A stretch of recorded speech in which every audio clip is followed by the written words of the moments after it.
살아남은 쪽에 산식물을 배치했고 죽는 쪽에 죽는 식물을 이렇게 세팅을 했어요. 그럼 게임이 시작할 때부터요? 네, 너희들은 집에 사실 갈 수 없어.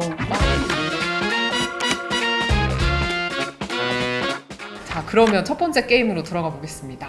첫 번째 게임은 많은 분들이 기억하실 텐데 무궁화 꽃이 피었습니다 인데요. 저는 이번에 다시 보면서 재밌었던 게 양옥집 문을 열고 들어갑니다. 그러면 이제 넓은 공간이 있고 영희가 서 있고 무궁화 꽃이 피었습니다 게임이 시작되는데, 그게 마치 어린 시절로 돌아가서 그런 연립주택에 살던 어린 학생들이 친구들과 놀기 위해서 문 밖으로 나서는 것 같은 네, 맞아요. 구성을 취하셨더라고요. 그냥 문을 만드실 수도 있었을 것 같은데 이렇게 집의 모양을 만드신 이유가 따로 있으세요? 이것도 사실 몇 개의 게임들 중에 6화에 보면 이제 골목길 구슬치기 게임에 감독님께서 유년 시절에 살았을 법한 골목길에 주택들을 이제 이용을 네. 해서 만든 건데, 그거의 한 일부분을 좀 앞부분에 갖고 온 게임인 거죠. 예. 그리고 이게 456명의 참가자들은 과연 집에 돌아갈 수 있을까? 그 집에 대한 공간, 따스하고 내가 좀 평온하고 안락하게 가족을 위해서 라는 어떤 집에 대한 어떤 이미지들이 있잖아요, 각자. 네. 그 집을 표현을 하고 싶었어요, 첫 번째 게임부터. 그리고 이제 아이들이 그림을 그리면은 집 모양을 이렇게 하잖아요. 집에 제일 굴뚝도 먼저 해놓고, 그리죠. 맞아요. 굴뚝에 그림도 그리고. 그래서 그런 어떤 아이들의 동화 그림을 요거를 약간 입체감 있게 만들어서 참가자들이 나오는 문으로 쓰면 좋겠다라고 아이디어를 낸 거고요. 역시나 기자님께서 잘 이렇게 디테일하게 보신 것 같은데, 그 철문 위에 동그라미 세모 네모가 나오는데 오징어 게임 끝날 때까지 계속 보여져요. 저희 미술팀들이 그냥 저희끼리 재밌게 숨겨놓은 이스터에그 같은 느낌인데 네네. 어쨌든 동그라미 세모 네모로 인한 작품이잖아요. 오징어 게임이 그 도형으로 시작됐기 때문에 가면도 그렇고 영희 머리핀도 그렇고 그 곳곳에 숨겨져 있는 것에 도형을 조금 입히고 싶어서 첫 번째 게임 역시 그 철문 위에 동그라미 세모 네모에 오징어 게임의 어떤 상징, 심벌 같은 거를 조금 만들어주고 싶었어요. 그래서 오징어 게임 세상이다, 뭐 이렇게 이제 네. 문을 열고 들어오는 그런 이미지로 만들어봤습니다. 자, 그러면 또 영희 이야기를 안 할 수 없는데 다들 많이 아시겠지만 영희의 이미지도 좋지만 이번에는 다시 보니까 영희가 서 있는 나무도 이게 디테일이 장난 아니더라고요. 네, 맞아요. 그 영희 나무를 또 물어봐 주신 분은 또 기자님. 영희에만 포커스가 있어요. 우리 나무도 디자인을 했었는데 네. 또 알아봐 주셔서 감사하네요. 아이고, 네. 네, 원래 나무가 전봇대였었어요.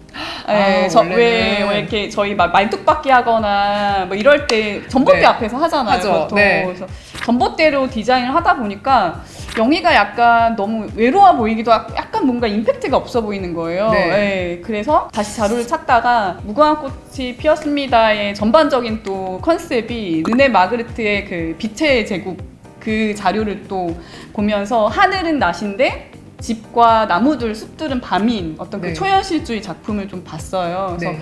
우리 나무도 하늘은 지금 너무 맑고 깨끗한 낮인데 나무만 어둠 속에 있으면 어떨까. 그러니까 초현실적인 진짜가 무엇이고 가짜가 무엇인지 모르는 어떤 참가자들의 혼란을 좀 줘보면 좋겠다라는 생각을 해서 나무를 좀 검정스럽고 약간 음울하고 우울하게 디자인해서 네. 이것도 다 제작을 한 거고. 그 토르 시리즈 보셨을지 모르겠지만 네. 거기에 나오는 헬라라고 그 토르의 누나인데 악역 캐릭터가 있거든요. 영희의 뒷모습에 이렇게 나무가 이렇게 가지가 이렇게 있는 것처럼 그 위협적인 느낌이 들잖아요. 네네네. 근데 그냥 전봇대를 이렇게 세웠을 때보다는 훨씬 더 네. 뭔가 위험한 느낌이 그쵸. 드는 분위기를 네네네. 조성해 주는 것 같아요, 이 나무가. 저 그리고 이번에 또 질문을 드리고 싶었던 게, 제가 다시 보면서 좀 놀라웠던 게 무궁화 꽃이 피었습니다라는 게임 자체에 좀 집중하다 보니까 몰랐는데 이 생명선이라고 하나요? 네, 마지막에 네, 네, 이렇게 네. 도착하는 선이 보통 같으면 흰 선을 그었을 것 같은데 핑크색으로 그었더라고요. 네네네. 왜냐면은 네. 감시자들의 옷은 핑크색인데 참가자들이 바라봤을 때 핑크색은 약간 위협적이고 저 감시자들이 나한테 어떤 짓을 해야 할지 모르는 어떤 그런 미궁 속에 있는 컬러로 설정을 했기 때문에 지금 저 핑크색의 라인이 어떻게 보면 저 라인으로 인해서 중과 삶이 이렇게 경계가 드러나는 거잖아요. 저기를 네. 뛰어넘어야 내가 살 수 있는데 근데 사실 저거를 뛰어넘어도 또 다른 게임의 시작일 뿐인 거잖아요. 그래서 이거는 감시자들과 같은 컬러, 핑크 갖고 있는 관념적인 색감보다는 오징어 게임만의 컬러로서의 핑크가 이 라인에 걸맞지 않을까 싶어서 그렇게 설정을 해줬습니다. 그리고 그 네. 관 리본도 핑크색이잖아요. 네, 맞아요. 그러니까 여기 오징어 게임의 핑크는 두려움과 죽음의 상징이 될 수도 있는 그 컬러 맵으로 만든 거죠. 정말 저희가 볼 때는 아 하면서 보지만 창작자들은 엄청난 고민 끝에 하나하나 결정을 하시는 거니까. 네, 그러면 두 번째 게임으로 가볼까요? 네. 두 번째 게임은 많은 바이럴을 탔던 뽑기입니다. 네네. 많은 분들이 실제로 달고나도 많이 만드시고 뽑기 하면 사실은 하굣길에 네. 문방구 앞에서 많이 했던 것 같은데 배경을 놀이터로 삼으셨어요. 네네, 맞아요. 어떤 의미에서 놀이터로 삼으셨는지 이야기를 여쭙고 싶은데요. 사실 이것도 몇 가지 아이디어가 있었어요. 그러니까 공간의 설정이 딱 명확하지 않았기 때문에 말씀하신 대로 문방구 앞으로 가져갈까 이거를 마을 어귀로 가져갈까 뭐 되게 많은 이렇게 아이디어들이 있었고 뒷백으로 구름이 그려져 있는 게 아니라 70, 80년대 골목길의 그림들을 쫙 이렇게 그려놓을까? 뭐 네. 그런 아이디어들도 있었는데 아니다. 저는 제가 지금 아이를 키우다 보니까 아이랑 같이 놀이터에 가면은 놀이터가 너무 한없이 작은 거예요. 근데 제가 어렸을 때는 네. 그 놀이터가 저의 세계인 것 같았잖아요. 네네. 놀이기구도 되게 크고 그래서 유년 시절의 게임을 그대로 펼칠 수 있게 이 놀이기구를 다 크게 만들어보자. 지금의 성인이 되고 나서도 내가 그때 당시에 느꼈었던 스케일감을 좀 느껴보자. 그래서 놀이터로 제가 이렇게 아이디어를 냈고요. 그 스케일감을 늘리는 것 또한 저의 그 아이와 제가 놀이터에서 있었던 일들을 또 감독님께 말씀드렸고 다 한 번씩 느꼈었던 일이기 때문에 재미있을 것 같다. 그래서 뺑뺑이 이렇게 돌리는 거 밑에서 막 이렇게 3, 4, 5 모여서 하는 그런 것들도 공간을 먼저 보고 만들고. 먼저 만들고 그래서 콘티를 짜시고 그렇게 해서 만든 공간입니다. 그러면 완전 각본에서는 없었던 디테일들이 어떻게 보면 생긴 거네요. 네네. 공간에 의해서 만들어진 네. 게임입니다.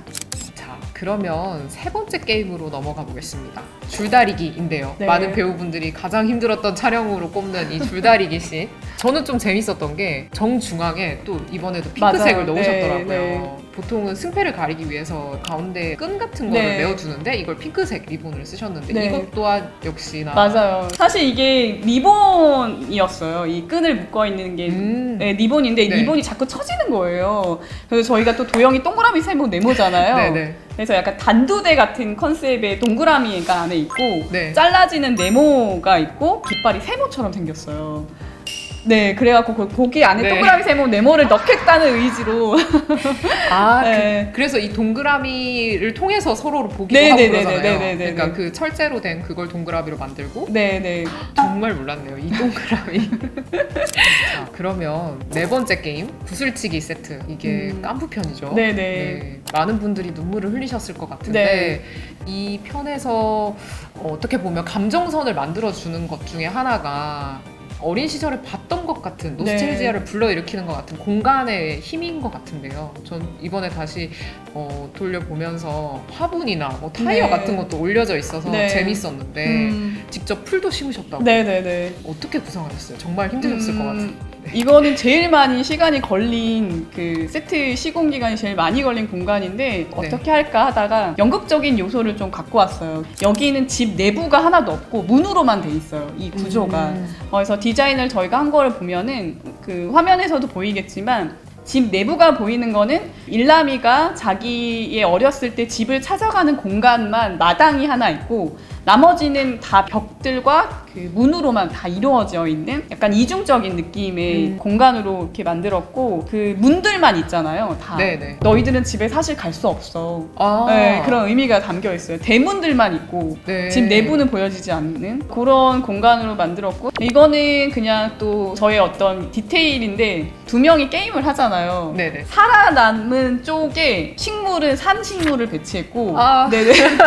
죽는 쪽에 죽은 식물을 이렇게 세팅을 했어요. 그럼 게임이 시작할 때부터요? 네. 그래서 그 이미 화면을 보여줬던 거구나. 이미 화면에 제가 죽은 사람에는 그 연탄재를 이렇게 세팅을 했고 산 사람 쪽에는 실제 까만 연탄을 이렇게 세팅을 했는데 네. 그게 아마 이렇게 무르듯이 흘러가긴 하는데 그렇게 장면을 구상을 할 때 그렇게 제가 집어넣었던 장면이에요. 그래서 어쨌든 제 감정이 되게 요동치잖아요. 각자의 어떤 마음이 어떻게 변할지 모르고 이중적이고 내가 살아남으려면 내가 아꼈던 동료를 죽여야 되는 이런 비관적인 세계관을 공간 속에서 어떻게 보여줄까, 삶과 죽음을 어떻게 보여줄까라는 고민을 좀 하면서 디자인을 했던 것 같아요.